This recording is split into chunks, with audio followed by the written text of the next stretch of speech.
কথা বলছি প্রবাস নিয়ে। আমি যেহেতু ট্রাভেল এজেন্সি নিয়ে কাজ করি, প্রবাসীদের দুঃখগুলো খুব আমি কাছ থেকেই দেখতে পাই।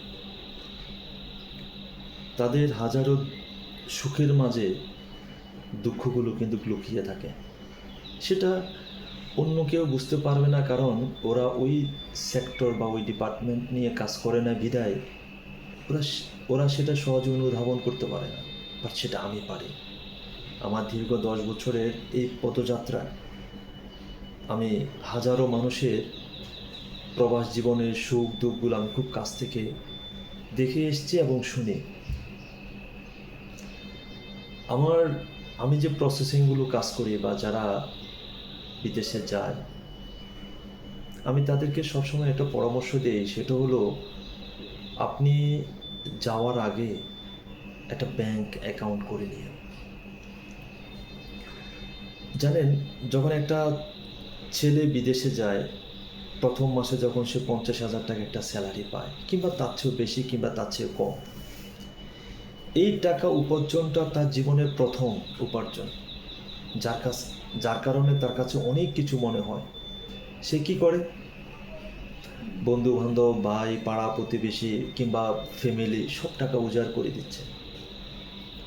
দিয়ে দিচ্ছে ফ্যামিলিতে, কারণ এটাই তার কাছে একটা আনন্দ মনে হচ্ছে যে আমি স্যালারি যা পাইছি সেটা আমি পরিবারের পাঠাইছি, বোনকে দিয়েছি, ভাইকে দিয়েছি, কিংবা বাবা মাকে দিয়েছি। মানে তার কাছে এই জিনিসটা খুবই আনন্দের। এটা কয় বছর চলছে? চলতে চলতে ধরেন 1 বছর, 2 বছর, 5 বছর পর্যন্ত চলছে। একটা সময় সে যখন দেশে আসলো, দেশে আসার সময় সে বিয়ে শাদী করবে, তার চলার মতো যে টাকাটা ফ্যামিলি থেকে নেবে, কিন্তু ওই ফ্যামিলি তখন আর দিতে পারবে না টাকাটা। কেন? ফ্যামিলি তখন তার পরিবারের পিছনে এগুলো ব্যয় করে ফেলেছে, তখন ওই পরিবারের কাছে আর টাকা নেই। এই জন্য আমি খুব অনুরোধ করি, বলি সবাইকে যে যাওয়ার সময় একটা ব্যাংক অ্যাকাউন্ট করে যাবেন। যতটুকুই পারেন ওটাতে কিছু রাখার চেষ্টা করবেন। ফ্যামিলিকে তো ফালায় দেওয়ার কোনো সুযোগ নেই। ফ্যামিলিকে দেখার পাশাপাশি নিজেকে একটু দেখার চেষ্টা করে। ছোট ছোট অ্যামাউন্ট প্রত্যেকটা মাসে মাসে কিছু টাকা আপনার অ্যাকাউন্টে জমা রাখেন।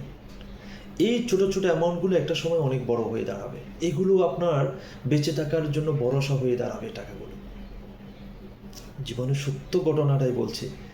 এইরকম অনেক জনে ভুল করে এখন আফসোস করছে। আর হ্যাঁ, এখানে আরও একটা কথা, যে আমরা বাঙালি না, সব জাতি আমরা ভুল না করা পর্যন্ত আমরা বুঝতে পারবো না যে এটা আসলে আমার ভুল হচ্ছে কি হচ্ছে না। এই যে আপনি আমার কথা শুনছেন না, শুনে এদিক দিয়ে শুনবেন, ওদিক দিয়ে বের করে দিবেন, এটা আমি নিজেও বুঝি বা নিজেও জানি। কিন্তু এই যে কথাগুলো বলছি, এগুলো অন্যের মুখের কথা, অন্যের আর্তনাদের কথা, অন্যের কষ্টের কথাগুলো আমি আপনার কাছে শেয়ার করছি। কেন? কারণ আমার যে চেয়ারটা, এই চেয়ারের মধ্যে অনেক সুখ দুঃখ আসে, অনেক দুঃখের ঘটনা আসে প্রবাসকে নিয়ে, যার কারণে আমি আপনার কাছে খুব সহজে বলতে পারছি।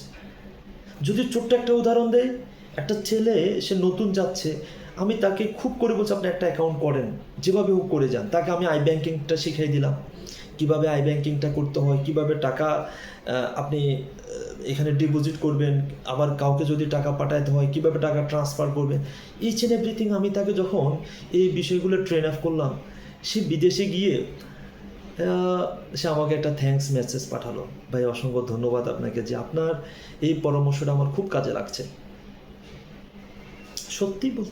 সত্যিই বলছি যে আপনার সত্যি অনেক কাজে লাগবে এই পরামর্শটা। একটু নিজেকে একটু গোছান, আপনি কোথায় যাচ্ছেন, সেখানে আপনার কাজ কি, আপনি টোটাল একটা মানে একটা প্ল্যান করে নেন, জীবনের একটা প্ল্যান করে নেন। এটা আপনার অনেক কাজে লাগবে। যাওয়ার আগে একটা অ্যাকাউন্ট করে যাবেন, সেখানে মাস শেষে প্রত্যেকটা মাসে কিছু একটা অ্যামাউন্ট রাখার চেষ্টা করবেন। তাহলে আশা করি আর সমস্যাগুলো, মানে পরবর্তীতে যে সমস্যাগুলো এসে দাঁড়াবে সেটা মোকাবেলা করতে পারবেন।